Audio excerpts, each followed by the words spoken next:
Audio call ఒకటి వచ్చింది బయటికి, అది విన్నాను. దాంట్లో అవును. పదే పదే మీరు తిడుతున్నాను. తిడుతున్నారు సాయి అని, అండ్ బిగ్ బాస్ అన్నపూర్ణ స్టూడియోకి వెళ్తాను నాగార్జున గాడు అని చెప్పి, ఏంటది ఆ కన్వర్సేషన్ ఏంటి? నాకు తెలిసి అది ఎందుకు జరిగి ఉంటది అంటే, అతను నువ్వు ఎక్కడికన్నా వెళ్ళు నేను చూసుకుంటాను ఇది అని కొంచెం ఇట్లా కేర్లెస్గా తీస్తున్నాడు అనమాట. అప్పుడు నాకు ఇంకా అది చాలా కోపం మీద వస్తుంది. అండ్ నాకు అప్పుడు అవసరం, ఒక మనిషి అన్నది అవసరం. ఆ మనిషి అవసరంకి కూడా అతను పట్టించుకోకుండా ఉన్నాడు. అండ్ నాకు దెబ్బలు తగలే, ఇంకా కొట్టాడు ఇవన్నీ నేను ఇంకా ఇది చెప్పలేను. నా బ్లడ్ మాకు చూపించారు, నాకంతా బ్లడ్ ఇది అవుతుంది. ఎందుకు కొట్టారు అసలు రాస్తారు నా గొడవ ఇంకంతా. సో పర్టికులర్గా ఈ రీజన్ అనేది కాదు, ఇష్యూస్ అవుతుండే మాకు. ఇంకా అంటే కొట్టేంత స్థాయిలోనా అయ్యాయి. బట్ ఏం జరిగినా ఇన్ని రోజులు చెప్పలేదు. ఇంకా తప్పకే ఈ సంవత్సరం బయటికి రావాల్సింది. అంటే ఈ సెప్టెంబర్ తర్వాత మ్యాన్ హ్యాండ్లింగ్ జరిగిందా మీ పైన? బిఫోరే జరిగిందా ఇష్యూ? బిఫోర్ లేదు, తర్వాతే జరిగింది. అంటే ఈ ఇష్యూతోనే అతను ఎప్పుడు నా మీద చేయలేకపోయాడు, ఎప్పుడు. ఓకే, ఇంకా నేనే కొట్టేదాన్ని అని.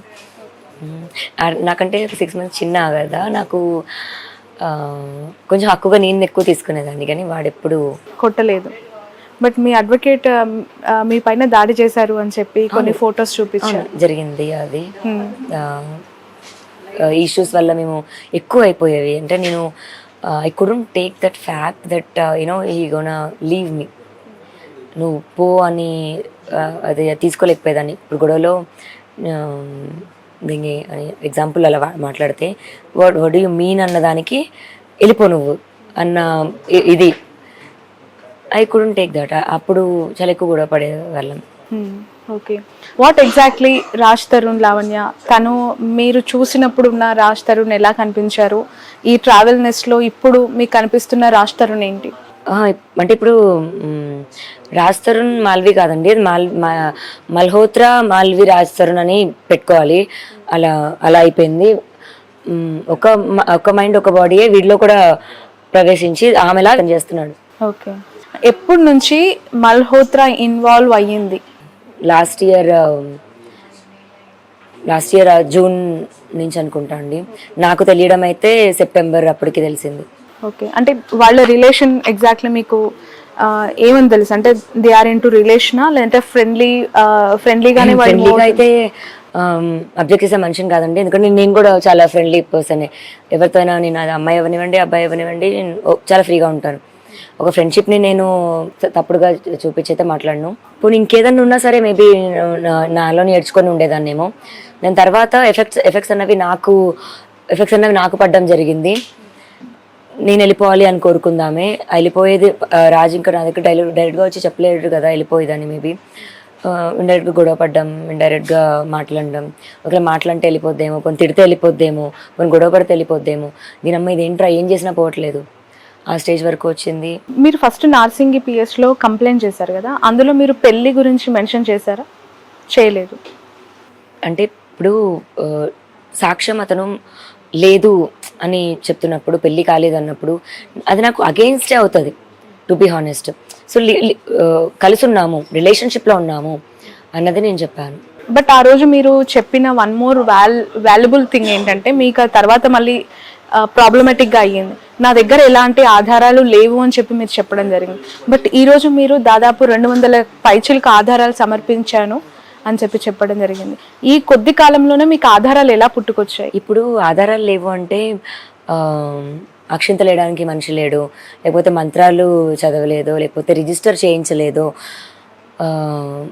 లీగల్ అవ్వలేదు అన్న పాయింట్లో నేను, అది కానీ సెల్ఫీలు దిగడము, లేకపోతే ఇది అది ఇంట్లో కలిసి ఉండడము అలా అయితే ఉన్నాయి.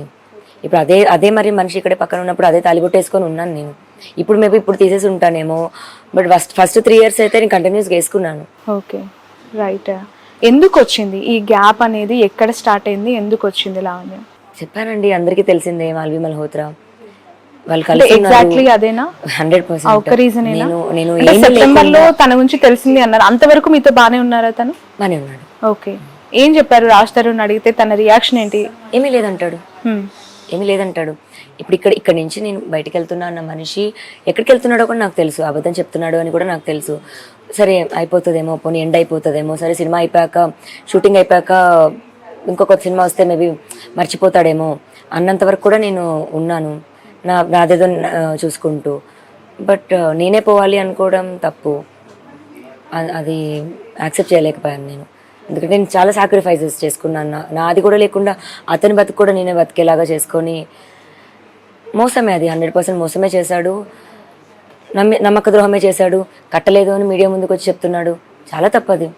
మరి శిక్ష పడాలి, జైలుకి వెళ్ళాలి అతను. తనకు శిక్ష పడి జైలుకి వెళ్తే మీకు న్యాయం జరిగినట్టేనా? తను చెప్పిన అబద్ధాలకి నాకు ద్రోహం చేశాడు. నాతో ఉంటాను అని నమ్మించాడు. మరి అది నేను వేసిన సెక్షన్స్ కాదు, మన లానే వేసింది. మరి లా ప్రకారం వెళ్ళాలి అనుకున్నప్పుడు లా ప్రకారం. మరి నేను డ్రగ్స్ తీసుకుంటున్నానని మరి నన్ను పంపించారు. అది లానే కదా మరి. ఇది ఈ 11 ఏళ్ళ ఈ ట్రావెలింగ్, ఈ పెళ్లి, సీక్రెట్ మ్యారేజ్ ఇవన్నీ కూడా రాజా రవీంద్ర గారికి తెలుసా? అన్ని తెలుసు, డే 1 నుంచి. ఎందుకంటే మీకు మీ పెళ్లికి సాక్ష్యం అతనేనా? లేదు, ఎందుకంటే అతను మేము స్టార్ట్ చేసిన 4-5 years తర్వాత మాకు పరిచయం అయ్యాడు. మేబీ అంత గొప్ప వ్యక్తి ఆయన. మరి కలపాలి కపుల్, మరి ఆయన కూతురికే ఇలా జరిగితే సేమ్ ఇదే చేస్తాడేమో, ఫోన్లు స్విచ్ ఆఫ్ చేసేసి. లావణ్య చాలా ఎమోషనల్ గా కనిపిస్తున్నారు. అవును, ఎందుకంటే నేను నా లైఫ్ నేను ముందుకెళ్ళి బతుకుతున్న టైంకి కూడా రాజా రవీంద్ర గారు నన్ను తిరిగి వెనక్కి రమ్మన్నారు. నేను మళ్ళీ సరే నా కాలం మీద నేను నిలబడతానులే అని నేను వెళ్ళిపోయాను 2021లో. తిరిగి నన్ను వెనక్కి రమ్మని. ఎందుకు వెళ్ళిపోయారు? అప్పుడు ఎందుకు వెళ్ళిపోయారు? ఇంకా అవుతుంటాయి కదా ఇష్యూస్, కొంచెం అలాగే ఇష్యూస్. నాకు కొంచెం సెల్ఫ్ రెస్పెక్ట్ లాగా కూడా అనిపించింది. మేబీ నేను డిపెండెంట్ అవ్వడం వల్ల చులకన అయ్యానేమో, నాది నేను చూసుకుందాము అన్న థాట్లోనే నేను వెళ్ళాను. బట్ వెనక్కి పిలిచారు ఆయన. మరి అప్పుడు ఆ రోజు నన్ను పిలిచినప్పుడు నేను వచ్చాను అన్నమాట, కాదనకుండా. అప్పుడు తిరిగి వచ్చినప్పుడు కూడా మీకు పెళ్లి చేసుకోవాలి, ఈ ఇష్యూస్ జరుగుతున్నాయి కదా, ఒక ఒప్పందం జరగాలి, హిందూ మ్యారిటల్ లైఫ్ మనం మెయింటైన్ చేయాలని అనిపించలేదా మీకు? డెఫినెట్ గా అనిపించింది. కాకపోతే పెళ్లి అనుకున్న కాన్సెప్ట్ కూడా మనం పెట్టుకున్నదే కదా. ఆ పాయింట్ లో కూడా బాగానే ఉంది. మా రిలేషన్ కన్నదైతే ఏం ప్రాబ్లం అవ్వలేదు.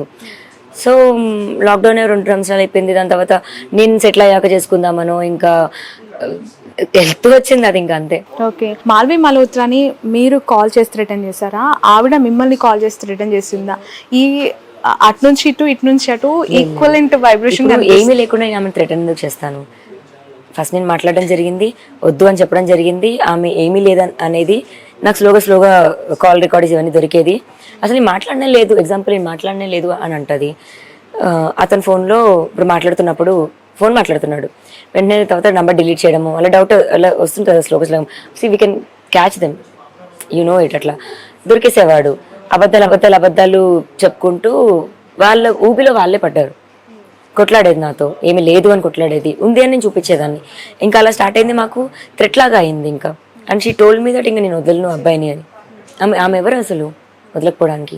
అప్పుడు రాష్ట్రుని మీరు అడగాల్సింది కదా, తనని కాదు కదా. మీరు అంటే అయిపోయింది కదా, it was open again. 89 doctors day special కుటుంబ సభ్యుల మెడిసిన్ పై 50% తగ్గింపు. డాక్టర్ కన్సల్టేషన్ ఉచితం. డైట్ మరియు ఎక్సర్సైజ్ చార్ట్, ఇమ్యూనిటీ బూస్టర్ మరియు ఫ్రీ కౌన్సిలింగ్. అన్ని రకాల అనారోగ్య సమస్యలకు మెడినైన్ తో పరిష్కారం.